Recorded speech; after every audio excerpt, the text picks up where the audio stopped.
Good morning, students. കഴിഞ്ഞ ക്ലാസ്സിൽ നമ്മൾ എന്താണ് പ്രൊഫഷണൽ കമ്മ്യൂണിക്കേഷൻ എന്ന് പറഞ്ഞിരുന്നു. എന്തായിരുന്നു? The term professional communication is defined as the various form of speaking, listening, writing and responding carried out both in and beyond the workplace, whether in person or electronically. നമ്മൾ ജോലി ചെയ്യുന്ന സ്ഥലത്ത് നമ്മൾ എന്തെങ്കിലും ആരോട് സംസാരിക്കുക, ആരെങ്കിലും പറയുന്ന ലിസൺ ചെയ്യുക, എന്തെങ്കിലും എഴുതി കൊടുക്കുക, അല്ലെങ്കിൽ ആരോടെങ്കിലും റെസ്പോണ്ട് ചെയ്യുക. അത് വർക്ക് പ്ലേസിലായിക്കോട്ടെ, അതിന് പുറമേ ആയിക്കോട്ടെ, ഐദർ ഇൻ പേഴ്സൺ ആയിക്കോട്ടെ, ഇലക്ട്രോണിക്കലി ആയിക്കോട്ടെ, അതിനെയാണ് നമ്മൾ എന്ന് പറയുന്നത് പ്രൊഫഷണൽ കമ്മ്യൂണിക്കേഷൻ എന്ന് പറയുന്നത്.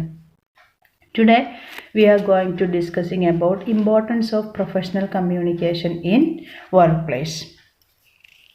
By mastering professional communication, the potential for misunderstanding occurs can be minimized.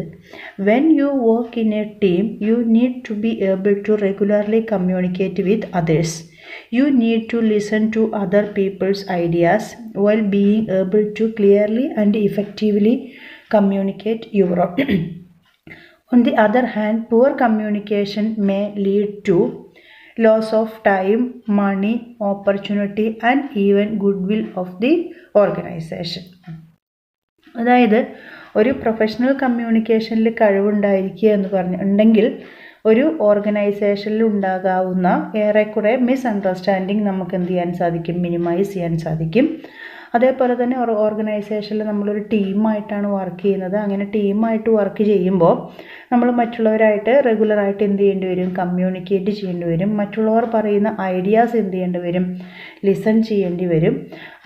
അതോടൊപ്പം തന്നെ നമുക്ക് നമ്മളോട് തന്നെ ശരിയായ രീതിയിൽ എന്ത് ചെയ്യാൻ സാധിക്കണം? ഇഫക്റ്റീവായിട്ട് എന്ത് ചെയ്യാൻ സാധിക്കണം? കമ്മ്യൂണിക്കേറ്റ് ചെയ്യാനുള്ള കഴിവും ഉണ്ടായിരിക്കണം. അതായത് മറ്റുള്ളവരോട് കമ്മ്യൂണിക്കേറ്റ് ചെയ്യാൻ കഴിയണം, മറ്റുള്ളവർ പറയുന്നത് ശ്രദ്ധിക്കാൻ കഴിയണം, നമുക്ക് നമ്മളോട് തന്നെ ഇഫക്റ്റീവായിട്ടൊരു ഐഡിയാസ് എന്ത് ചെയ്യാൻ സാധിക്കണം? കമ്മ്യൂണിക്കേറ്റ് ചെയ്യാൻ സാധിക്കണം.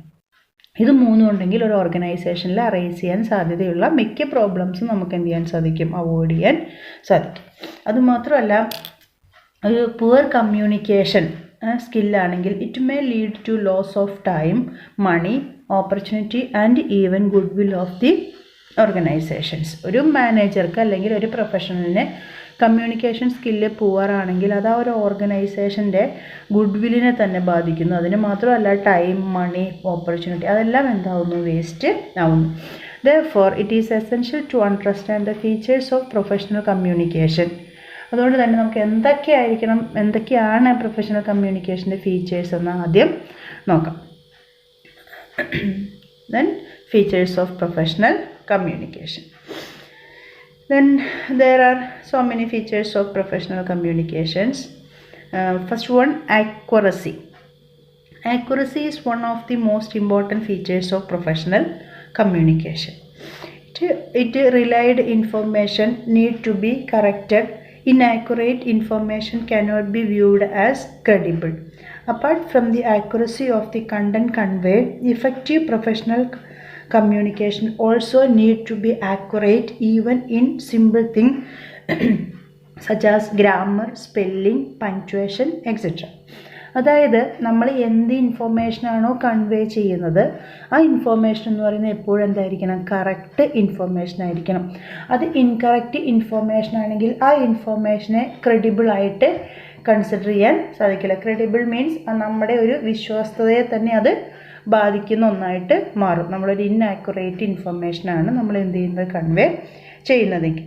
അതേപോലെ തന്നെ ഒരു കണ്ടൻറ്റിൻ്റെ ആക്യുറസി മാത്രമല്ല നമ്മൾ നോക്കേണ്ടത്, നമ്മൾ എന്തെങ്കിലും ഒരു ഇൻഫർമേഷൻ ഷെയർ ചെയ്യുമ്പോൾ അതിൻ്റെ സിമ്പിൾ തിങ് വരെ നമ്മൾ കൺസിഡർ ചെയ്യേണ്ടതുണ്ട്. അതായത് such as grammar, spelling, punctuation അതെല്ലാം എന്തായിരിക്കണം? കറക്റ്റ് ആയിരിക്കണം, ആക്യുറേറ്റ് ആയിരിക്കണം.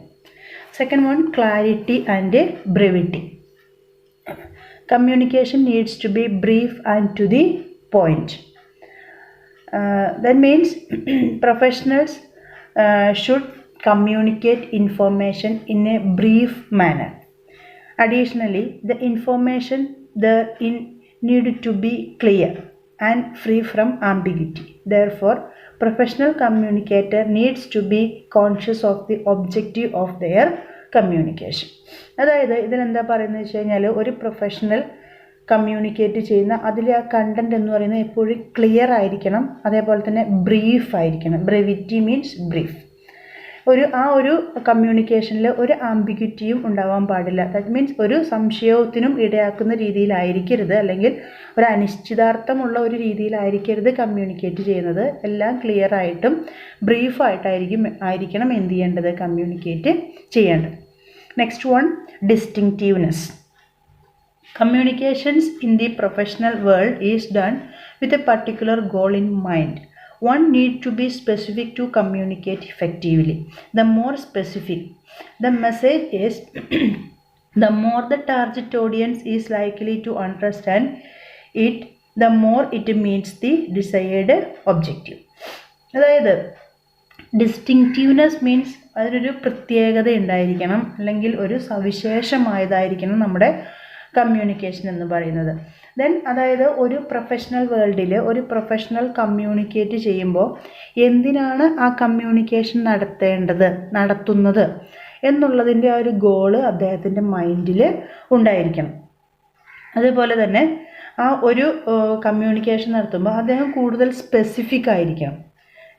അങ്ങനെ സ്പെസിഫിക് ആയി കഴിഞ്ഞിട്ടുണ്ടെങ്കിൽ the more specific the more the target audience is likely to understand. നമ്മളൊരു പ്രത്യേക ലക്ഷ്യം ഉപയോഗിച്ചുകൊണ്ടാണ് വിചാരിച്ചുകൊണ്ടാണ് കമ്മ്യൂണിക്കേഷൻ നടത്തുന്നതെങ്കിൽ അത് ആ ഓഡിയൻസിന് വളരെ പെട്ടെന്ന് തന്നെ എന്ത് ചെയ്യാൻ സാധിക്കും, ക്യാച്ച് ചെയ്യാൻ സാധിക്കും. അപ്പോൾ ഒന്നുമില്ല, നമ്മൾ നടത്തുന്ന അല്ലെങ്കിൽ പ്രൊഫഷണൽ നടത്തുന്ന കമ്മ്യൂണിക്കേഷന് അതിൻ്റേതായുള്ള പ്രത്യേകതകൾ ഉണ്ടായിരിക്കണം, ഒരു പർട്ടിക്കുലർ ഗോൾ ഉണ്ടായിരിക്കണം.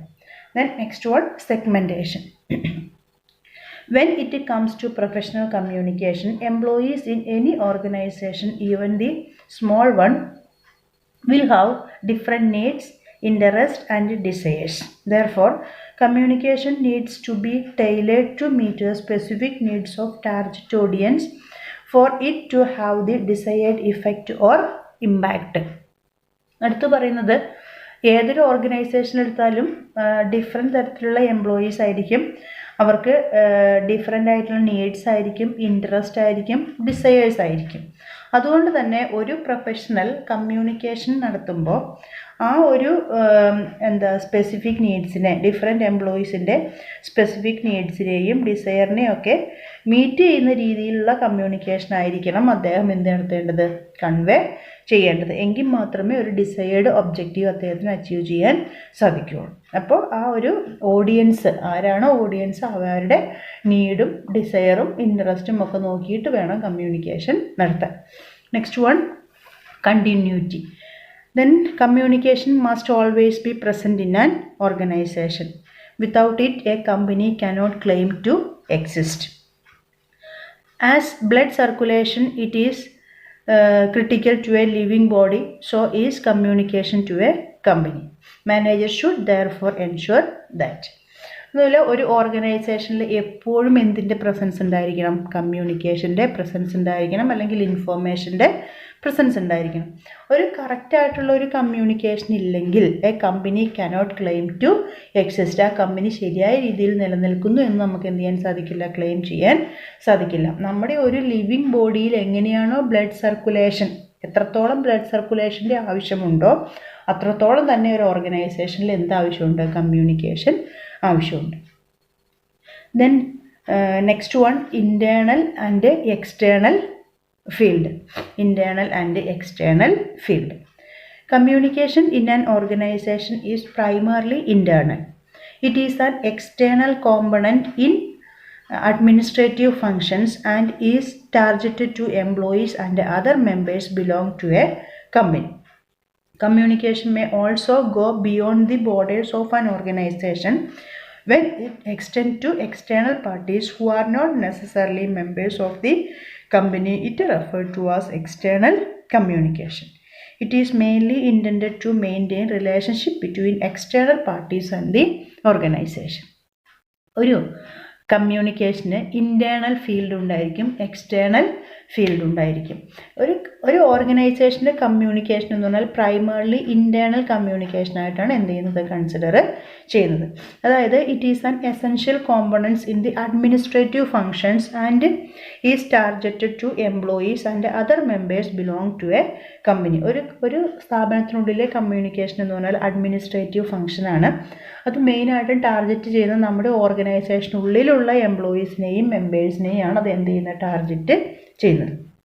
ദെൻ അതുകൂടാതെ ഈ ഇൻറ്റേർണൽ കമ്മ്യൂണിക്കേഷൻ കൂടാതെ the communication also go beyond the border of an organisation when it extends to the external parties who are not necessarily the members of the company. It is referred to as external communication. അതായത് നമ്മുടെ കമ്പനിയുടെ കാര്യങ്ങൾ നമ്മൾക്ക് ഇപ്പോൾ ചില സമയത്ത് പുറത്തേക്ക് എന്ത് ചെയ്യേണ്ടി വരും, കൺവേ ചെയ്യേണ്ടി വരും, എക്സ്റ്റേണൽ പാർട്ടീസിന് കൊടുക്കേണ്ടി വരും. അവർ നമ്മുടെ ഓർഗനൈസേഷനിൽ ആരാവണമെന്നില്ല, മെമ്പേഴ്സ് ആവണമെന്നില്ല. അങ്ങനെയാണെങ്കിൽ ആ കമ്മ്യൂണിക്കേഷനാണ് എക്സ്റ്റേണൽ കമ്മ്യൂണിക്കേഷൻ എന്ന് പറയുന്നത്. സേ ഫോർ എക്സാമ്പിൾ ഇയർലി നമ്മൾ പ്രോഫിറ്റ് ആൻഡ് ലോസ് അക്കൗണ്ടൊക്കെ ചിലപ്പോൾ ആർക്കെങ്കിലും പ്രൊവൈഡ് ചെയ്യേണ്ടി വരും. ദെൻ അല്ലെങ്കിൽ നമ്മുടെ ഫിനാൻഷ്യൽ ഡാറ്റാസ് പ്രൊവൈഡ് ചെയ്യേണ്ടി വരും. ആ കേസിലൊക്കെ അതിന് നമ്മൾ ഏതെന്ന് പറയുന്നു, എക്സ്റ്റേണൽ കമ്മ്യൂണിക്കേഷൻ എന്ന് പറയുന്നു.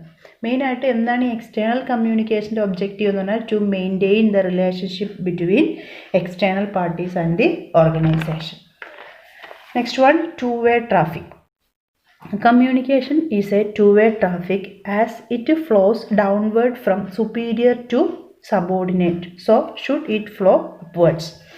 That means ഒരു കമ്മ്യൂണിക്കേഷൻ എന്ന് പറഞ്ഞു കഴിഞ്ഞാൽ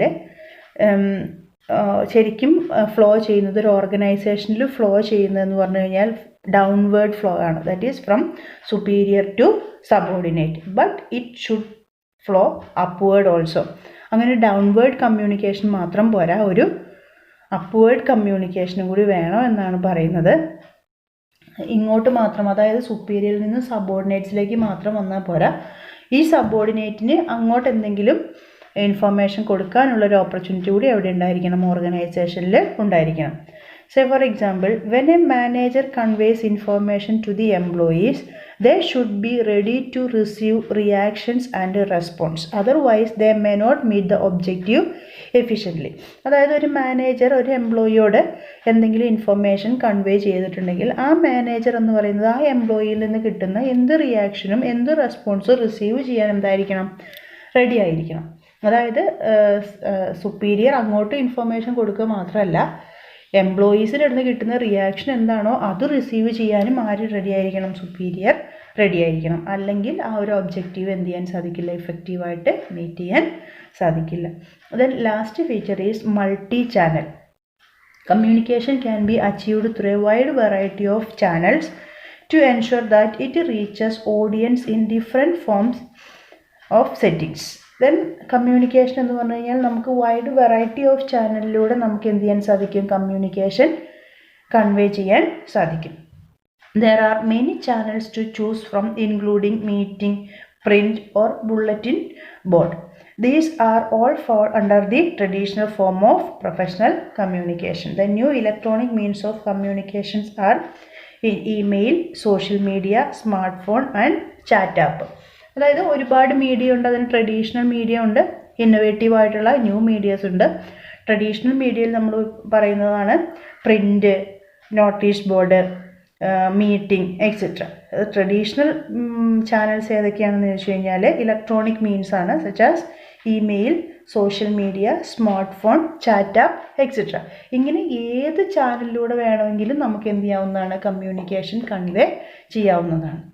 But these are the different features of professional communications. എന്തൊക്കെയായിരുന്നു നമ്മൾ പറഞ്ഞിരുന്നത്? ഫസ്റ്റ് ഫീച്ചർ എന്ന് പറഞ്ഞാൽ ആക്യുറസി ആണ്, ആക്യുറസി ഉണ്ടായിരിക്കണം. Second feature clarity and brevity. Third one distinctiveness. Fourth one segmentation. Fifth one continuity. Sixth one internal and external field. Seventh one two way traffic. Eighth one multi channel. Okay, thank U.